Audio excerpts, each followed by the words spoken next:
Now it's time for the real drama to begin. Episode 2 of the Traitors Canada Season 2 saw us learn the fate of the Death Row 5. To recap, in Episode 1, Karine gave the players the chance to win extra money before the traitors were picked. If 5 players volunteered to be placed on death row, then $10,000 would be added to the prize pot. Chris, Dylan, Enoch, Kevin and Lauren volunteered, and at the beginning of this episode we found out Chris was the traitor's first victim. That brilliant idea to volunteer didn't work out so well. At least someone else would get to enjoy the extra $10,000 the 5 provided by putting themselves up for the chop. As I said in my video about episode 1, Chris was the one I thought the traitor should go for. While Chris would have been a big contributor in some of the missions, getting rid of such a strong player could cause confusion and help keep suspicions on others. When you haven't had the time to truly figure out how the faithfuls are within the game, then there's usually a couple of ways to pick the first victim. Go for someone who you don't think would ever be suspected, go for someone who is a potential threat, or go for someone that will confuse and send a message to the faithfuls. Though we didn't see much of it, Nick has been trying to keep an eye on his sister Kira. From the versions I've seen that have had players related or part of a couple, I can only think of one other instance where they actually made one of them a traitor. I still have a handful to get through, so there may be others. While in this situation you think you'll be able to figure out if your loved one is a traitor, but it isn't automatically the case. People often go through life lying and hiding things from their loved ones, and they are none the wiser. When you start acting differently, then that can usually make people suspicious. We so often see faithfuls talk about sensing an energy shift in others, as we see in the case of why Cedric and Kirkland suspect Rebecca, though they've only known her for 5 minutes. It was a long day. Some people's energy is bound to shift, especially if you're tired. Sometimes you go from the niceties of getting to know people, but once the traitors are picked, you fall into game mode. It was becoming abundantly clear that Rebecca was in serious danger of being one of the main names raised at the round table, with Cedric being another. There were increasingly more questioning whether Cedric was more of a bad and distracting faithful than a traitor.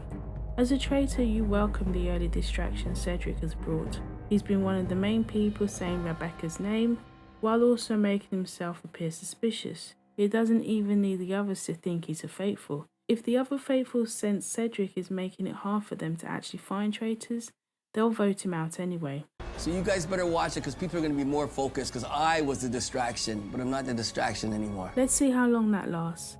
If it does happen, the others might use it against him and say that he's had an energy shift. That mission gave some people food for thought and a lot of calories burned as they pulled the wooden horse while answering questions along the way. Sabotage seems to be the name of the game, as some of the correct answers weren't the ones most people would have gone for. From the outside looking in, it might not have been the traitors that potentially sabotaged the mission. There was a little self-sabotage by the faithfuls themselves, and not just in the way they answered the questions. It was really a bad decision to stop for that last question when they only had 2 minutes left. I know they didn't get many correct, but with the effort that was still needed from the tired few that were left, it was going to be a massive effort to get across the line in time. It also looks like Karine was being generous with her countdown, and yet they were still too late.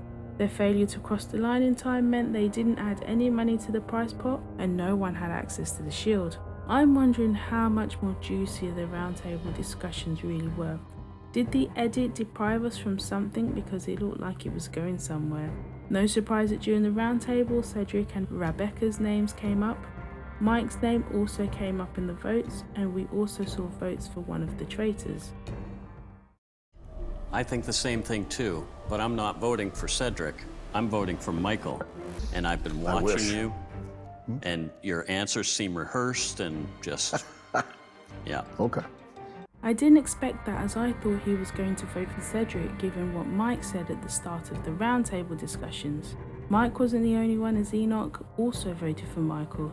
Enoch was another one that I thought might vote for Cedric, but I feel like that might have only happened if a retaliation vote was needed, as Enoch had previously heard Cedric was saying his name. I'm hoping people vote with their brains and not their emotions, or try to jump aboard the general consensus, because the general consensus is almost always wrong. Well, many of the faithfuls did jump on the general consensus, jumping on the train driven by both Cedric and Kirkland, as Rebecca was the unlucky faithful voted out in the first banishment. Maybe give a thought as to who led you down the wrong path. I knew she was a faithful from day one. And Kirkland, hey, nothing personal, but I said to you today too, when we spoke earlier, if Rebecca gets kicked out and she's a faithful, I'm gonna question you. Will she be the only one? And will Cedric also catch some heat along with Kirkland? In the conclave, we started to see some tension between the traitors. Jasmine, Gail, and Nichelle were the names put forward as possible candidates for murder.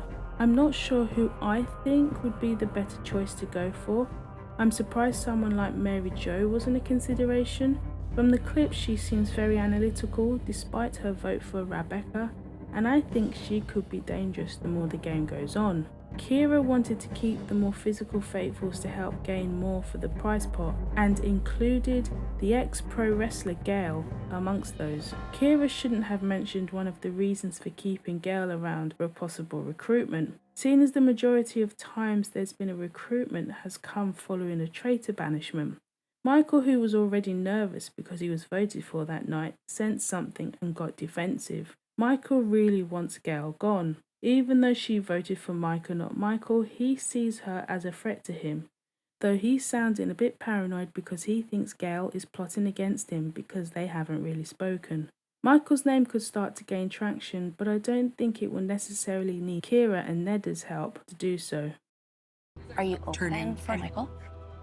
I'm letting him dig his own grave. He gets sacrificed, not on purpose. I won't be throwing him under the bus. If the bus starts going, I'm not gonna stop it.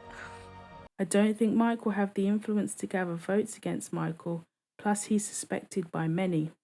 Enoch is the key. He has more influence and seems to be trusted more, though I think Michael can possibly do more damage to himself. I don't know what Michael's strategy is in general, as he does and says things that he doesn't need to do. So I have a question, everybody. I have a question. If somebody did get murdered last night, okay, and the traitors are sitting here right now, how do they feel? Do they even... If he thinks Kira and Neda are going to betray him, then things are going to become a lot more tense. We may just see the first traitor banishment sooner than we think.